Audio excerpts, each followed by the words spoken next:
Is this a believe it or not story since the people or the group involved is considered one of the most popular P-pop groups in the Philippines? This is Alvin Ignacio, the TV that you love. Together with me is my kamaring Ulcia Maldita. Hi, this is Alex Brasas. And welcome to the fourth year of the Kitty Show, the Ryan at Halakian Showbiz Edition. And for our medium round, usap-usapan sa mga tabloid portals at sa X na ang kinatawag na Nations Girls Group, ang BINI, ay bidang-bida sa bentahan ng buy one, take one tickets at ang pinagtutungkulang bentahan na ganito ay hinabing nagaganap di umano para sa Toronto leg ng kanilang concert tour. Mare, what say you? Bakit nga ba laging naiintriga ang BINI ng ganito? It's because they're popular. Okay. They were cashing in on the popularity of BINI. Mm-hmm. Di ba? Otherwise, kung hindi naman popular yung BINI, if they really don't matter, hindi yung pag-aaksaya ng intriga. Okay. Hindi ba nakakasira sa corporate image ng BINI na paulit-ulit, laging pag-concert nila, laging sinasabing buy one, take one, kundi buy one, take one, laging buy one, take 10, or laging may malaking discount. Para lang masabing mapuno nila ang isang concert venue kung nasaan man sila. Whatever promotional gimmick they had, whether in the past or in the future, is management decision. Okay. Or, yung, kasi yung bumibili ng concert nila, kasi pre-sold na yan eh. Mm-hmm. Kukunin mo sila, di ba, you being the producer, o kukunin mo sila for 10 songs, 15 songs, di ba? O, babayaran mo sila. So, you will market the concert. Mm-hmm. So, hindi na kasalanan ng BINI yun. The marketing should be on your end, on the producer's end. Ganun lang yun. Kasi if you would look it from a PR perspective, o marketing, yung pagbenta ng ticket. But if you're going to look at it at a PR perspective, ang dating pa rin, kasi kung sikat talaga ang girl group na ito,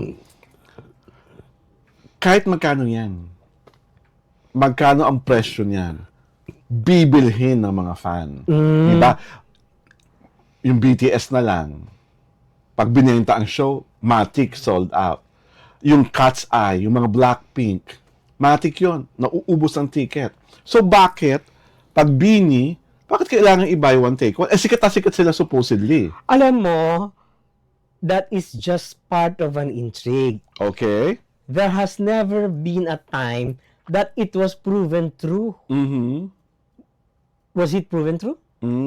So sabihin mo, intrigue lang to. Paano? Yeah. Kung mapatunayan totoo? Pag napatunayan totoo, edi, that's Totoo. it. Di ba? Okay. Totoo yun. Kasi, the problem with people, may inggit factor sila sa tinatamasa ng success ng BINI. Okay. Di ba? Ito na lang, ha?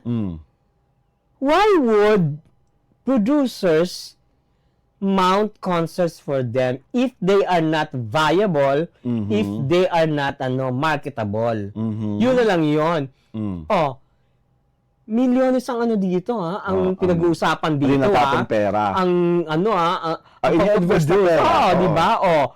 So, why are there still producers who are mounting concerts for them? Ibig sabihin, di ba? They are a big market attraction. They're still hot. Oo. Kumbaga. Di ba? Oh, yun na lang yun. Ang sa akin naman kasi, doon sa mga taong nagkakalat na talagang buy one, take one sila, patuloy na yung talagang buy one, take one. Kaya nga eh. Number 2, paglabas kayo ng mga resibo during the actual concert, kung talagang punong-puno ba yung venue, o hindi mo lang pala napuno. At pangatawanan nyo yung pagkikwento talaga at pagpapakita talaga ng mga patotoo nyo. Kasi the more you create fire, the more it conflagrates and the more people are going to be curious about who BINI is and what do they represent as far as P-pop is concerned. Yun lang naman sa akin. Ang sa akin lang kasi, kung palaging na may ganitong chika about BINI, it's a telling sign that this may be a marketing ploy, this may be a PR gimmick, Or this may be for real. Yun lang naman ang sa akin. Diba? Kasi, ang dami naman nagko-concert na artist sa ibang bansa. Yeah. Na grupo-grupo na wala naman ako narinig na buy one, take one. Tanging sabihin nilang nangyayari yan. Pero it wasn't proven. Diba? I'm trying to say it's not yet proven, pero every time they go out of the country, and every time they perform, laging may ganyan silang balita. So, kahit pa sabihin mo hindi proven, that's the fact that there's smoke, then there must be fire that's being parang, sige, pasaan mo na akin ng tubig para hindi lang magablab. Kasi kung talagang ganun sila kahat, ganun sila kasikat, because after Coachella, di ba, they had a concert at Coachella, nahirapan silang punuin ng MOA, yung comeback concert nila. Oh. At hindi yung chismis, ha? May pa totoo. Talagang may mga spaces sa MOA Arena during their comeback concert na 8,000 seater lang, hindi nila agad na puno. Oh. So that's already at may ang MOA Arena, it's not 8,000. Diba sa MOA Arena sila lang Just 20,000. basta lang sila nag-perform doon, hindi nila napuno. 20,000 yun. Di ba they came back? It's bigger than Araneta. They came back from Coachella, they had the MOA supposedly concert. And then naglabakan sa social media. Pictures and videos that hindi puno yung venue. It happens naman. Hindi naman, at saka hindi naman din lahat ng bumibili ay uma-appear sa concert. Diba? Kunwari, yung iba, sponsored.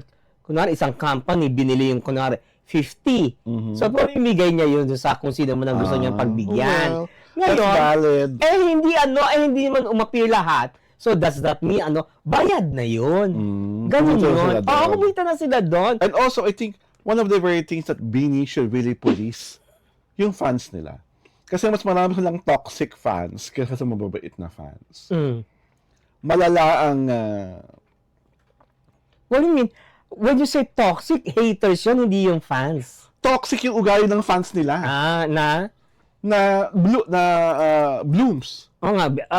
What do you mean by that? Binabash nila yung other groups? Binabash nila ang ibang grupo. Binabash nila ang kung sino-sino just to prove that they are on the top of the game. Pangalawa, pinipilit na lang binabago ang P-pop history, saying that BINI is the very first P-pop group that paved the way for P-pop. May mga narrative changes silang gustong palabasin at patunayan. And they keep on harping old issues against P-pop groups that majority of Bloom members believe kalaban nila. Alam mo, hindi yan tawag dito, hindi yan, what do you call this in English? Yung nag-iisa lang? Solo? No. Yung nag-iisa lang na na nangyari. I get you. What's that in English? I forgot na. Hindi yan Hindi siya isolated. Hindi siya isolated case. It happens to everyone. It happens to every fandom. So, hindi lang ang Blooms ang may ganyang area. Yung Aldab may mga ganon. Yung lahat yan may ganon. Aldab is a totally different thing. But if you are a regular follower sa X, at makikita mo kung gaano kabangis, at kung gaano mag-word ang mga Blooms to point out the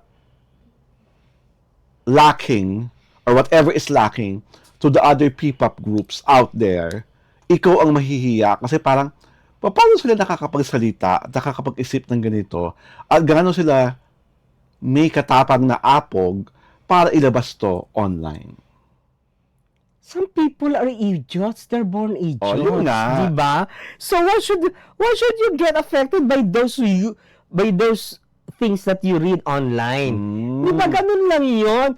Diyos ko, I don't get affected by what I read.